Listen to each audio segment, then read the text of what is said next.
Welcome into the Ryan Dunstan podcast. This is Words from a Humble King. I have a special guest with me, as always, Miss Jessica Stirewalt from JBrazzi Consulting, specializing in money, debt, taxes, budgeting, spending plans, money relationships, and more. Jess, how are you? I'm doing fabulous. Thank you for having me. You're welcome. Listen, I had to have you after you told me what we would be talking about. Listen, my antennas went high, right? Let's talk about sex and money. Now, I'm just going to name it, and I want you to elaborate. Okay. After sex and money, what do you think about? How they go hand in hand. Talk to me a little bit about that. So, top 2 reasons why people get divorced. Sex and finances, right? A lot of couples think that they're separate, but they don't. They actually go hand in hand. And what I mean by that is if life is lifing, as you've said it so eloquently earlier, as if life is lifing, more than likely there are other factors in your life that are out of control. Finances being one of them. And a lot of times that stews over from a male's perspective, female's perspective, doesn't matter.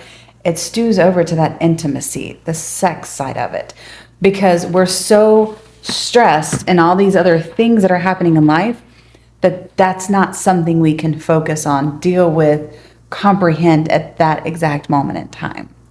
So I tell clients all the time, I'm like, acknowledge where you're at right now, but then let's learn how to communicate through that. Let's learn how to put things back into perspective. Let's learn how to communicate and get everyone back on the same page so that when you get one aspect of your life in control, meaning your finances, it tends to follow back over to the other side, and that intimacy, that relationship, that communication is able to be had as well. Because sex is nothing but 2 bodies communicating with each other. And if there's... Whoa. We can't just go ahead past that like that wasn't stated. All right, say that one more time for me, please. Sex and intimacy is nothing more than 2 bodies communicating with each other. Sex and intimacy is nothing but 2 bodies communicating with each other. Gratitude, forgiveness, love, meaningfulness, it's all embodied in that. That's what we're experiencing when we're having that act. If we're not doing that with our finances, it creates that level of separation and conflict and drama and chaos. And things get confused and things get forgotten. Things get, there's no longer a passion or a drive or a reason for it. So they do truly go hand in hand. You have to be on the same page for both aspects to be able to have a successful relationship. Those are the 2 biggest things.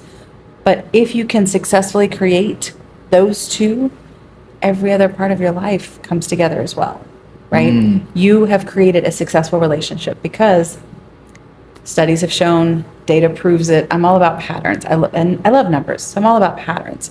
The data shows that the top 2 reasons why people get divorced are sex and finances. And it really boils down to the mindset, the level of communication, and the understanding of emotion behind every bit of it. So those are 3 huge pillars, though, right? And the first 2 are even bigger, right? The communication one to me is monumental because, I agree with you. Sex is, I've never heard it put that way. I've kind of heard sex, described as an eloquent dance between 2 individuals.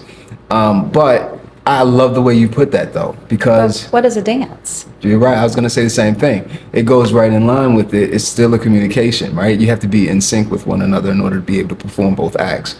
But I still believe, I believe that communication in your finances as well as communication in sex is so important, but they are so uncomfortable to have.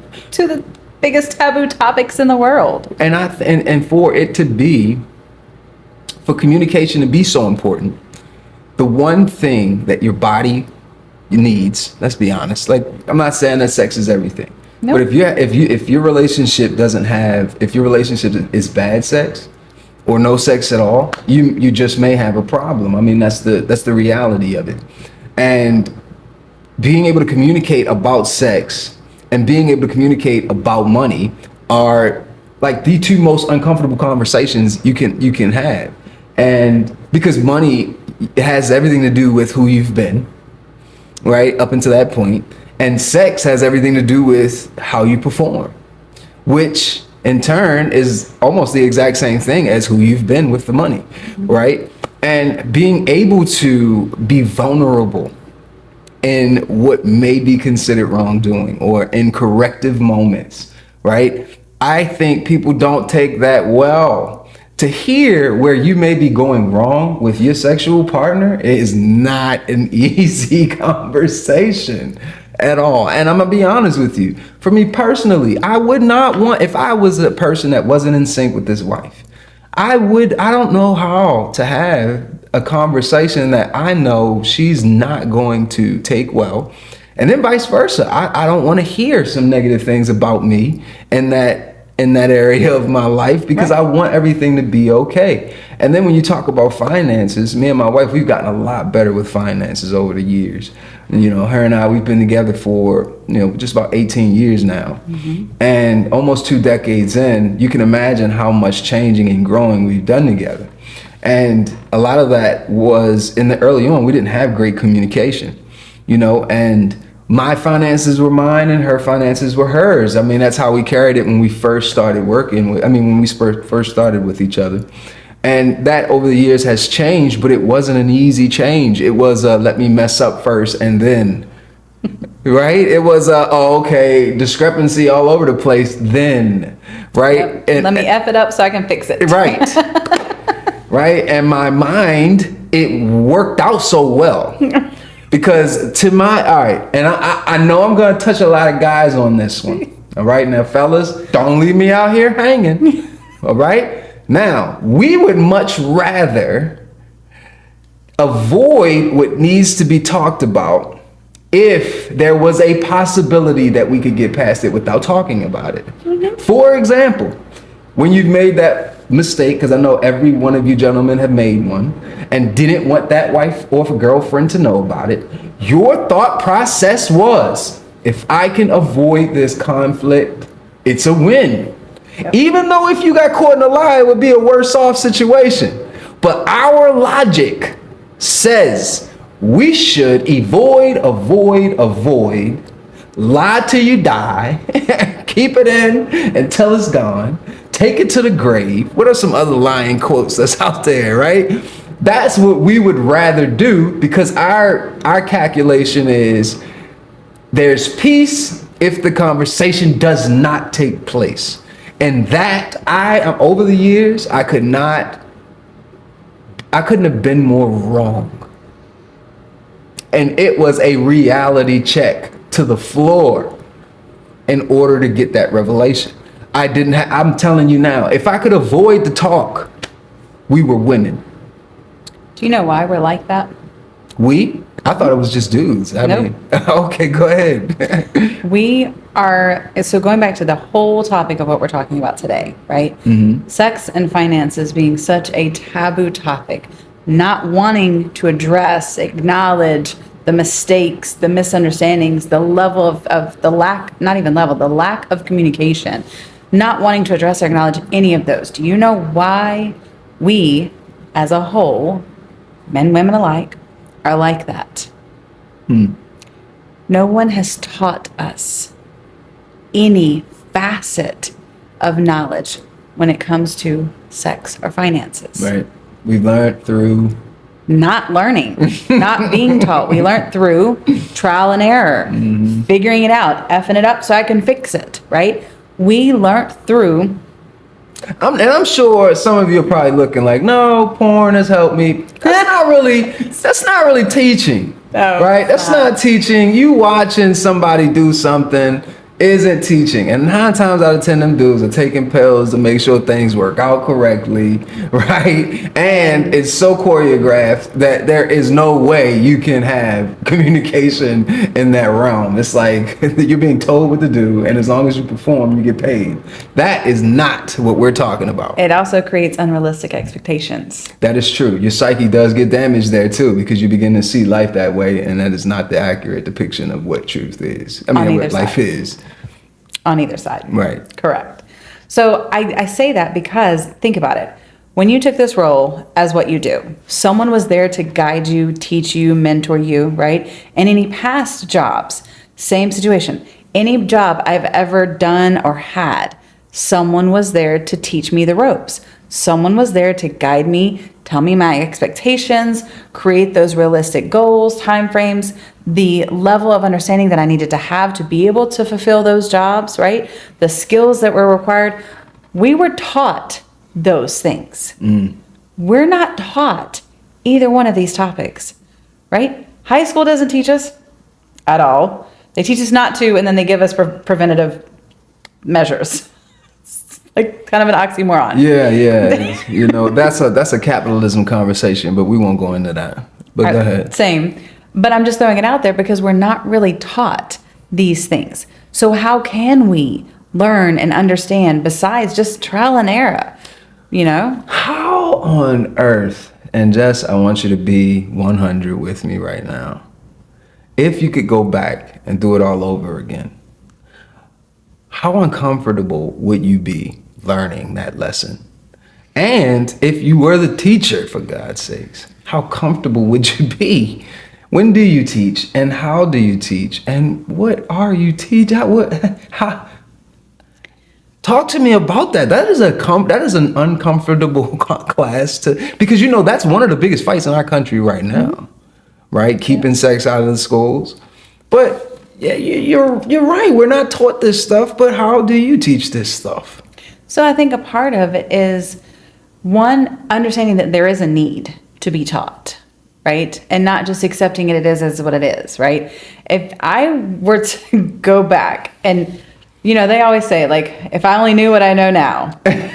Yes. Yeah. Yes. My life would not be what it is today. You might not see my kids either. That's exactly what I was thinking. My 3 children may not be here in the realm that they're here. I still think I would have had kids, just not the 3 that I was blessed with. I'd be in LA somewhere bowling. I would be on an island somewhere because I'm right there with you, just sitting on my $3 million.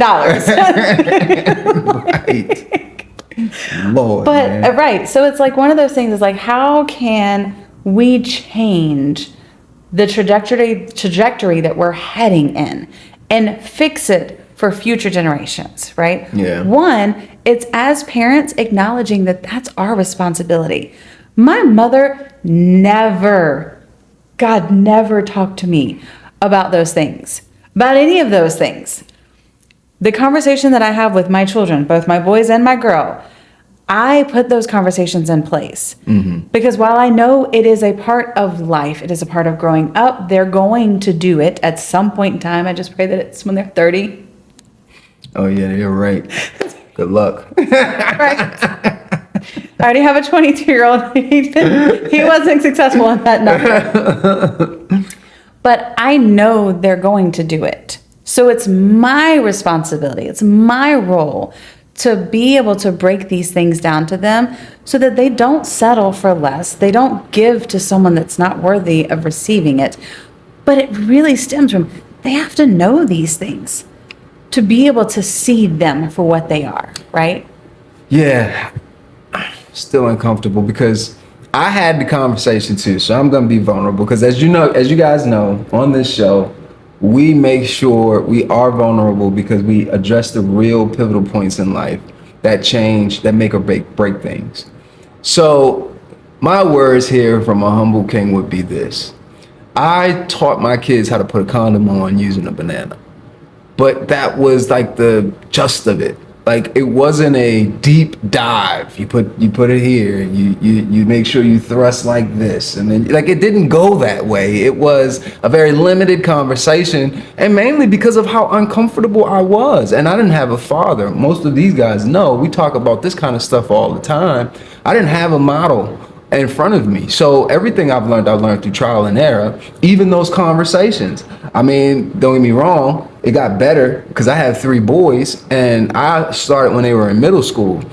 But again, the conversation is the crux of our conversation with my boys is this.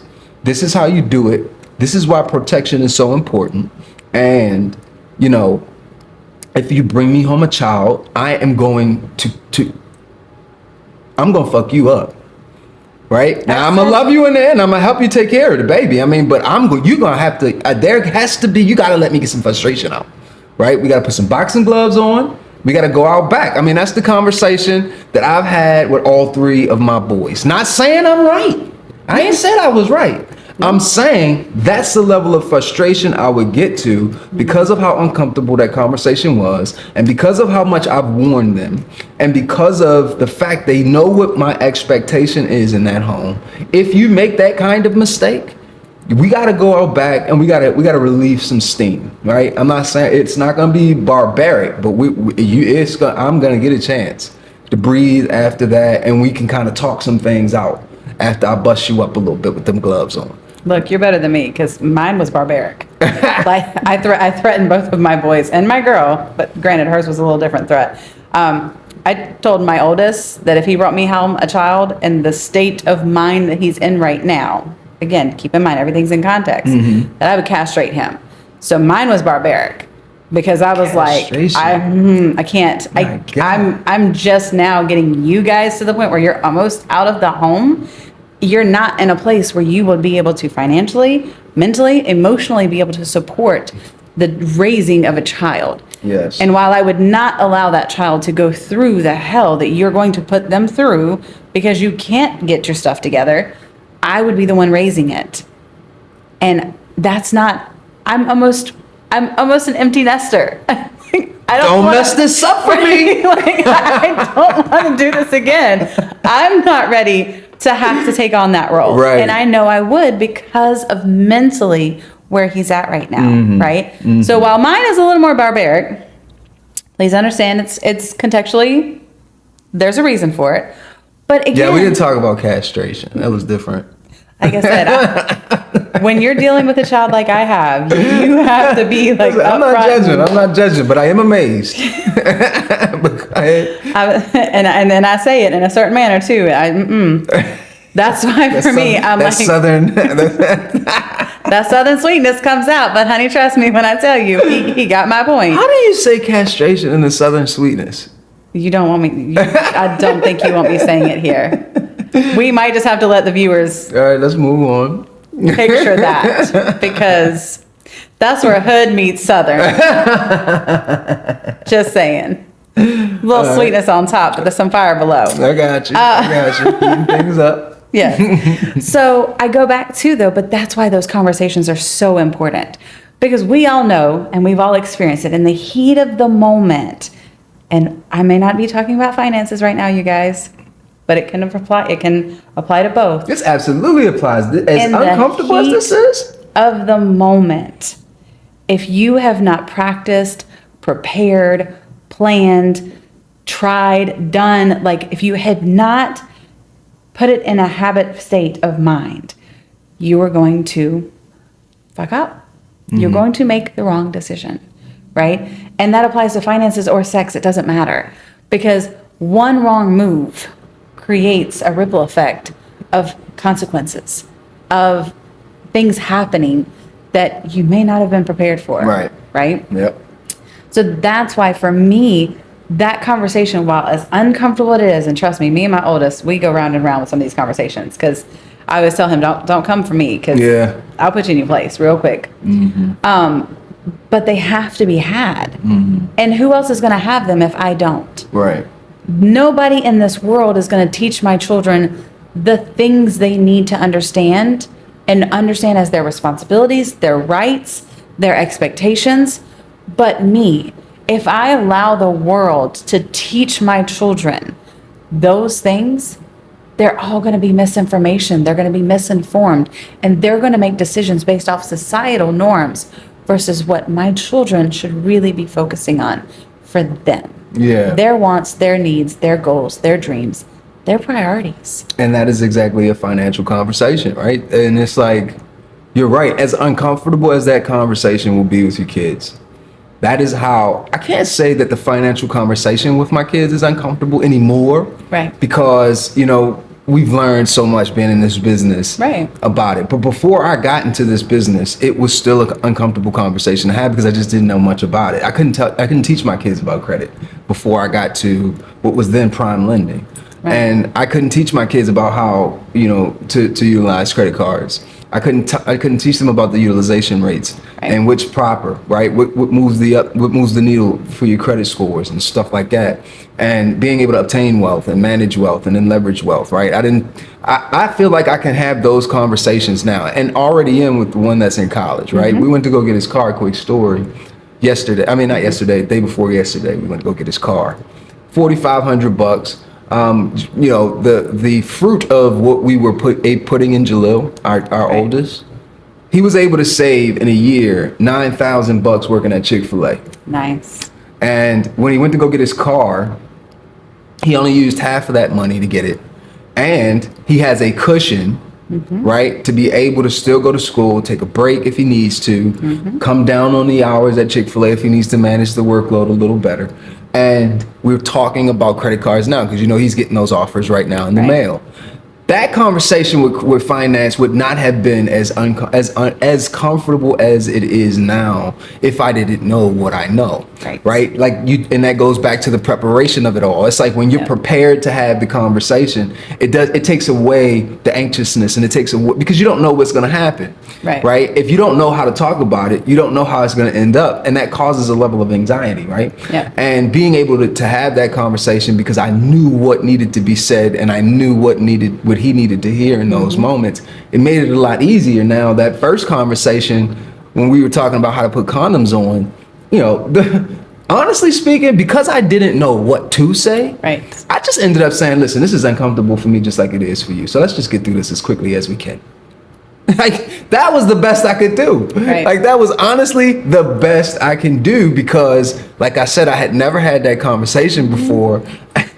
And I'm gonna be honest. I mean, me and my wife, we've been together so long. I ain't really used condoms. You know what I'm saying? So it's like it was a very stressful first conversation with Jalil. Now it wasn't that way with Ryan because again, I had that experience. I knew what to say, and I think that that's gonna be even more easier with Cam as he, you know, as this is his first year in the 6th grade. So I agree with you. Now spend this around over their money. For folks that are not educated in this business like we are, how would you say you should go about having a financial conversation in a sense where people are not aware of their money stories, right? People are not aware that they may have a negative story with money, right? People are not aware that they may, you know, that their anxious moments they come out in your money, right? People don't know that you can make anxious money decisions, scared money decisions, depressed money decisions, right? People don't know that you can make arrogant money decisions, right? You can make narcissistic money decisions. Like anything that you're dealing with mentally is going to come out in your money because you're the one deciding how to use it. So most people don't understand these things about finances. And I know that I didn't realize that I had a scarcity mindset with money. I really didn't. Now, when you learn these things, it's like a bombshell. A whole level of vulnerability that you're open.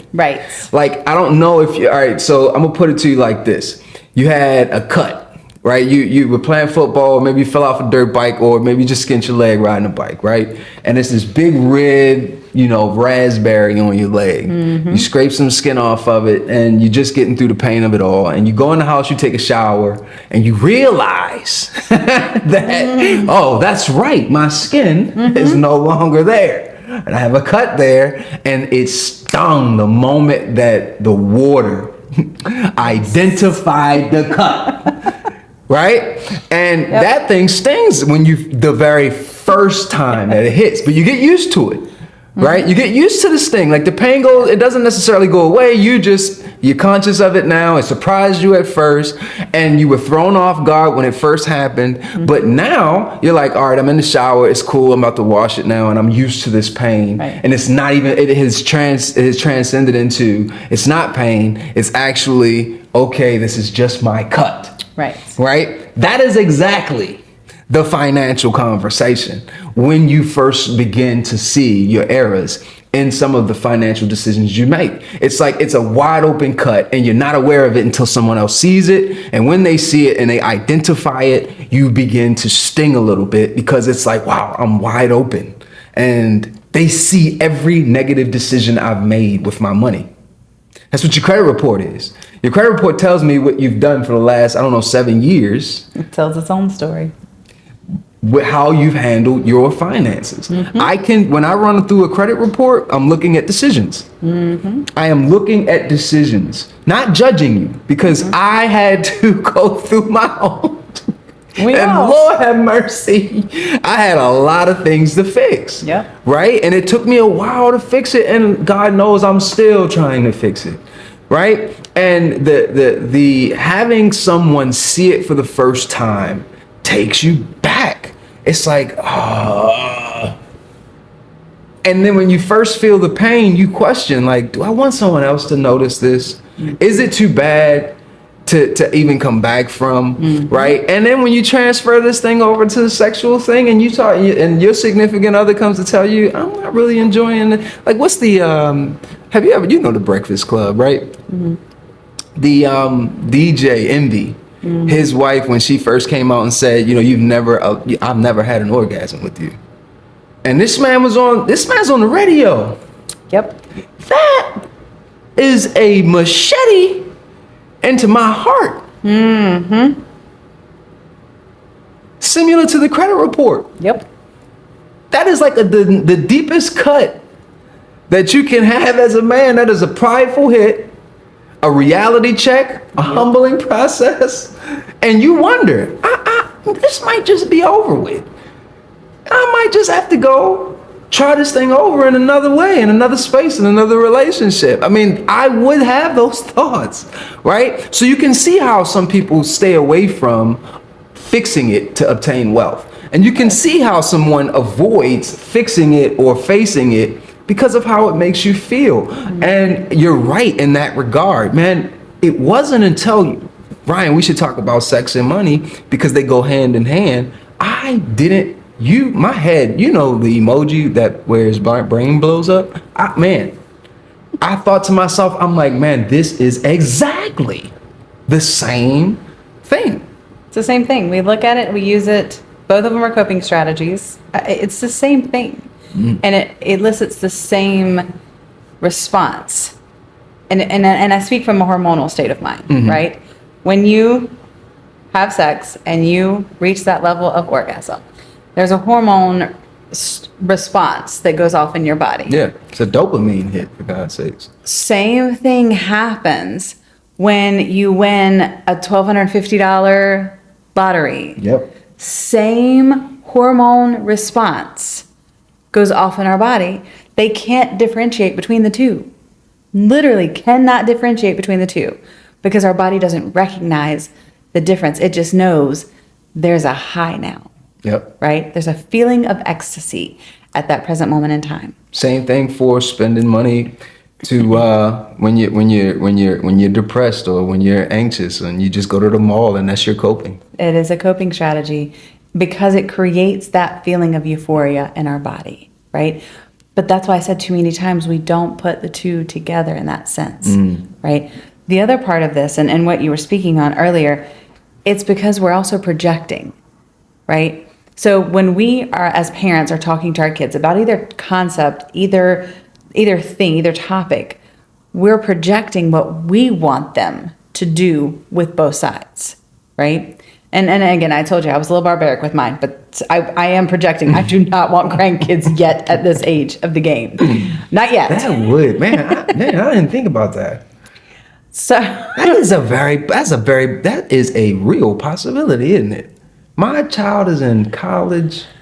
I could be a grandfather in my 30s. I will. Yeah, we got to box. We are going to have to box. I'm not prepared for that. So now you understand how I feel. And there are two of you. There's only one of me. Man. I'm just saying. It's like, I can't. I cannot go down this path, please. But that's the thing. We're projecting, right? Please don't do this because I can't, right? Not because you can't. I can't. Well, he can't either. But go ahead. He can't either. True. But that's the other part too, is what's underneath that. If you didn't pick it up, it's fear. Mm-hmm. Yep. It's the fear of the unknown. Yeah. Causes me to teach my children this way of doing things. Too many times I have clients that come across my desk and they won't touch a credit card because their parents didn't touch a credit card, or their parents got into financial constraints and said it's the credit card's fault and have just completely X'd out credit cards. Credit cards in their mind are the evil thing of debt, right? For me, I'm like, let's get to the root of that. It's because you made a mistake that put you in a situation and you didn't have the right tools and resources to get out of it. So instead of teaching fear, teach understanding, educate them. And that's what I did with my clients. I'm like, let me show you the value of having credit cards first and foremost, but then how to use them correctly. Let me show you how to put that condom on and use it correctly. And the reason why, both short-term gains and long-term gains. Same thing. Same thing. Same thing. Man, let's let that sink in for just a second. Because I was taken back when Jalil came to me and said that, you know, he had a girlfriend now, and I was also taken back when the bank came back to me and said, you're not approved for this loan. It is the same thing. Same feeling, same hormone, same stress. It's how you respond to it. Let's give another one. When I was told how many years I'd be paying on my student loans, right? And when my son, my middle, showed me a picture of his first girlfriend, I'm like, where are their parents at? You know, same fear, same anxiety. It is the exact same thing. And on the flip side, the happiness, you're right, you hit the dopamine right on the head. You're getting that release of that hormone in both of those circumstances. You know, kudos to you for noticing that, right? But talk to me about how you noticed it. Like, when did you come up with this? Like, when did you notice that sex was a money conversation? So I've been in the industry, if you will, and I say that very broad because I've done everything from banking to the Federal Reserve to taxes to credit, debt, money management, done it all. Been in this industry for over 22 years. What a lot of people don't realize, though, is I've actually been writing budgets since I was 8. It's part of the reason why that conversation has to happen for me and my children, because I want to set them up for success, right? So as I've been working through debt, digging into really educating myself so that I don't make the same mistakes that my parents made, that I see my clients making, that I see my friends making, so that I don't become that person. I spent a lot of time educating myself, but I've also spent a lot of time talking to people. And one of the things that I noticed was, as I'm talking to a client and we're digging into debt, money, income, expenses, all the things that make up their life, what I realized was in that very beginning part of the conversation, they would find themselves, they meaning my clients, having conversations about their sex life. And the first time it happened, I didn't know how to respond. I truly didn't. The second to the 100th plus time it's happened, I had to start really looking at what's the psychology behind why are we having this conversation here when I'm supposed to be having this conversation here? Why are we talking about your sex life when I'm just here to talk about money and how you're using it? So I started looking at the psychology behind why people do that to begin with. And it's because they're both such taboo, but one is the lesser of the two evils, and that's sex. People will tell me about their sex life every single day before they will even dive into the money side of things, because there is such a level of embarrassment and guilt and shame and frustration that's on this side that can be glossed over on the sex side, right? So that's actually why I started putting two and two together and really started talking more about those two, because one, across the board, they're still taboo topics, and they shouldn't be. Two, the data shows top 2 reasons why people get divorced. How do we fix that? We educate, we connect the dots, we rebuild what we didn't have in the first place, which is knowledge, power, education, and implementation. Knowledge, power, respect is what we need in life. You remember that song? Ah, man, this is a lot, and you're right. It's so accurate. The fact that you've stumbled onto something, that something so close in nature, and something that causes a reaction in us from the both of those things is amazing that you've matched those two things together. So I appreciate that in that regard, man. Listen, tell everybody how they can get in contact with you. First of all, tell people what you do. So I make money make sense for my clients. That's what I call my superpower. Because too many times people think they know what they're doing with their money or how their debt is affecting them, not realizing that while they're in this canoe that they think they have a control on it, there's holes that have not been filled, and that water is just coming in little by little, little by little. So then when they realize, oh my God, I'm in a sinking ship, it's too late to do anything about it, right? So I really help people find those gaps and fill them with the right tools and resources that they need to help navigate to keep them afloat. So that is my true power, is helping people make money make sense. Yeah. Tell everybody how they can get in contact with you. So you can reach me at 704-247-7530, or if email is your preferred method of communication, you can reach me at Jessica, JESSICA, at JBrazzi, J, B as in boy, RAZZI, consulting.com. Yeah. Jessica Stirewalt, JBrazzi Consulting. Thank you for joining us, and thank you for joining us as well. This is the Ryan Dunstan Podcast, Words from Uncle King.